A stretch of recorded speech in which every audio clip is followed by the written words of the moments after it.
Hello friends, welcome to finding history. Friends, Hindu mythology के कारण आज दुनिया को कई लोक कथाएं मिली। इन्हीं में से लोगों को सही गलत, न्याय अन्याय और सच और झूठ के बीच का अंतर पता चला। रामायण भी एक ऐसी कहानी है जिसमें श्री राम ने न्याय के हित में लड़ाई लड़ी थी और उसी में विजय होकर दुनिया भर में मिसाल पैदा करते हैं। इस कहानी में जिसका अंत होता है वो है रावण। रामायण की कहानी तो हम सभी जानते हैं और ये भी जानते हैं कि रावण के गलत कामों के चलते ही उसका अंत हुआ था। पर रावण के बारे में फिर भी ऐसी कई बातें हैं जो दूसरी लोक कथाओं में बताई गई है और यही बातें रावण को परम भक्त, ज्ञानी और महान बनाती है। पर कम चर्चित होने के कारण वह आज आम जनता तक नहीं पहुंच सकी। आज की इस वीडियो में आपको रावण की ही जिंदगी से ही जुड़ी कुछ ऐसी बातें बताऊंगा जो मैं दावे के साथ कह सकता हूं कि आपको वो बातें नहीं पता होगी। शुरुआत करते हैं कि रावण को उसका नाम कैसे मिला। रावण का जो नाम उनके जन्म के टाइम रखा गया था वो था दशानन। जब रावण ने लंका पर राज करना शुरू करा था तब वो भगवान शिव से मिलने कैलाश गए। शिव से मिलने से पहले रावण को शिव के गेट पर नंदी ने अंदर जाने से रोका क्योंकि शिव अंदर ध्यान कर रहे थे। ऐसे में रावण ने अपनी भक्ति भावना साबित करने के लिए पूरे कैलाश पर्वत को ही उठाने की कोशिश की। ऐसा करने से शिव गुस्सा हो गए और उन्होंने अपना पैर पर्वत पर रख दिया। ऐसा करने से रावण की कुछ उंगलियां पर्वत के नीचे कुचल गई और रावण ने दर्द के कारण तेज तेज चीखें मारने शुरू कर दी। रावण की दर्द के चीखें इतनी तेज थी कि वो पूरे पृथ्वी को हिला देती। इतने दर्द में होने के बावजूद भी रावण ये सोच रहा था कि शिव शांत रहे और उन्हें खुश करने के लिए ही रावण ने इतने दर्द में होकर भी तांडव करना शुरू कर दिया। रावण को तांडव ध्वनि में देख शिवा को आश्चर्य हुआ कि कोई इतनी दर्द में भी दूसरे को शांत करने के लिए इतने दर्द में कैसे तांडव कर सकता है। उस टाइम भगवान शिव ने खुश होकर दशानन को रावण का नाम दिया। रावण नाम का मतलब होता है कि ऐसा व्यक्ति जिसकी तेज दहाड़ हो।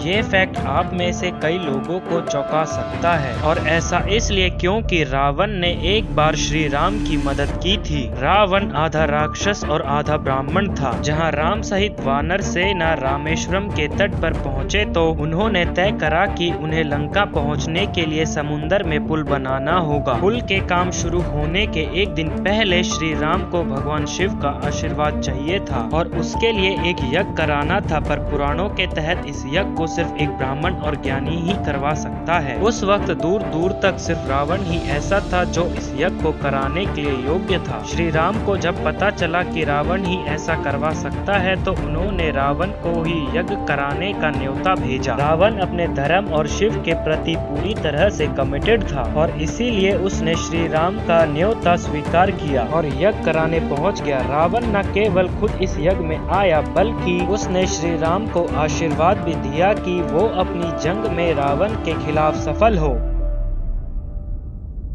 रावण ने कई तकनीकों में महारत हासिल कर ली थी। इसी वजह से रावण को मायावी भी कहा जाता था। इन्हीं तकनीकों में से एक थी रावण की तेज गति और रफ्तार। रावण टाइम के मुकाबले इतना तेज और ताकतवर हो सकता था कि वह एक टाइम के लिए सभी प्लैनेट्स के क्लाइमेट में बदलाव ला सकता था। जब रावण के बेटे मेघनाथ का जन्म हो रहा था तब रावण ने कुछ ऐसे प्रयास करे कि सभी प्लैनेट्स 11वें स्थान में आ जाए। ऐसा करने से रावण का बेटा अमर हो जाता। पर ऐसा करने से रावण असफल रहा क्योंकि सैटर्न यानी शनि ने उस स्थान पे रहने से मना कर दिया। इसी से गुस्सा होकर रावण ने शनिदेव पर हमला कर दिया था और उन्हें कुछ टाइम के लिए अपना बंदी भी बना लिया था। ये किस्सा हमें ये बताता है कि रावण अपने परिवार के लिए किस हद तक जा सकता है। कई लेखों के अनुसार रावण को पता था कि वो विष्णु के एक अवतार के हाथों ही मारा जाएगा और ऐसा होने से ही उसे मोक्ष प्राप्ति होगी और अपने राक्षस जीवन से उसे छुटकारा मिलेगा।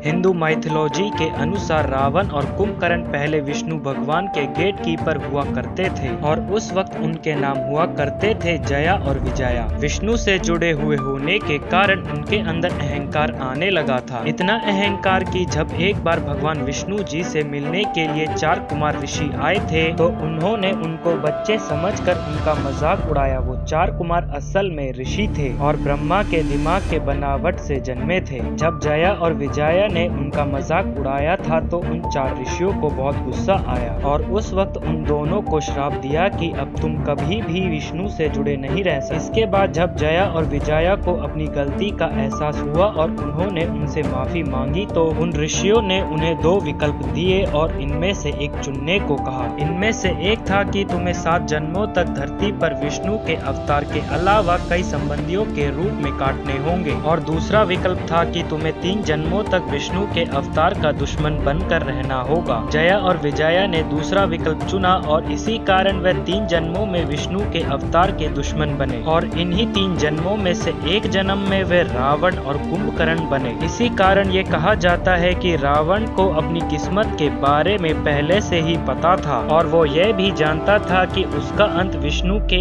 एक अवतार के हाथों ही होगा।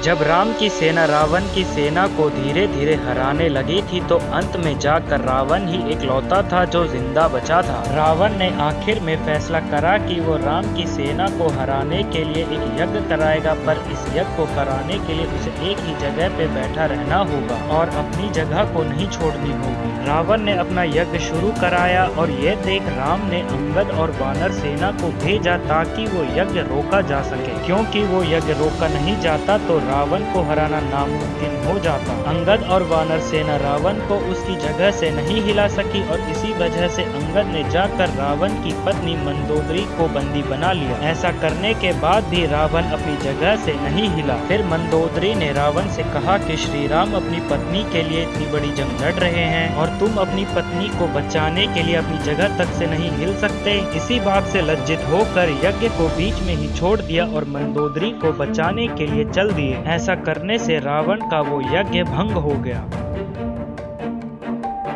रावण सर्व ज्ञानी था, उसके पास 6 शास्त्रों और 4 वेदों का भी ज्ञान था। उसके 10 सर उसके ज्ञान को दर्शाते थे। उच्च दर्जे की नीतियाँ और साहस रावण के प्रतीक थे। धर्म और शिव की भक्ति में रावण ने कई तपस्या करी। इतना ही नहीं बल्कि खुद भगवान ब्रह्मा भी रावण के ग्रेट ग्रैंडफादर थे। रावण के ज्ञान का अंदाजा आप इस बात से भी लगा सकते हैं कि जब श्री राम ने रावण का वध कर दिया और रावण अपनी आखिरी सांसें गिन रहा था, तब श्री राम ने अपने भाई लक्ष्मण से कहा कि रावण के पास जाकर बैठो और उसे पूर्ण नीति और शासन कला से जुड़े हुए ज्ञान लो। रावण ने अपने आखिरी सांसों में भी जो वो बता सकता था लक्ष्मण को बताया और इसी तरह रावण ने लक्ष्मण को कुछ जरूरी बातें बताई। रावण हिंदू माइथोलॉजी का एक अहम हिस्सा है जो सभी को ये बताता है कि अन्याय का अंत रोका नहीं जा सकता। ये बताता है कि सत्य की जीत को बड़ी से बड़ी कूटनीति तक रोक नहीं सकती। ज्ञान और वरदान कितना भी हो, पर अगर सच झूठ सही गलत और न्याय अन्याय का अंतर ना पता हो तो अंत निश्चित है। श्री राम ने रावण का अंत कर फिर एक बार साबित करा कि अंधेरा कितना भी हो अगली सुबह सूरज जरूर चढ़ता है। सो फ्रेंड्स, आपको ये वीडियो कैसी लगी हमें कमेंट करके बताएं और ऐसी ही इंटरेस्टिंग वीडियोस के लिए हमें लाइक शेयर सब्सक्राइब करना ना भूलें।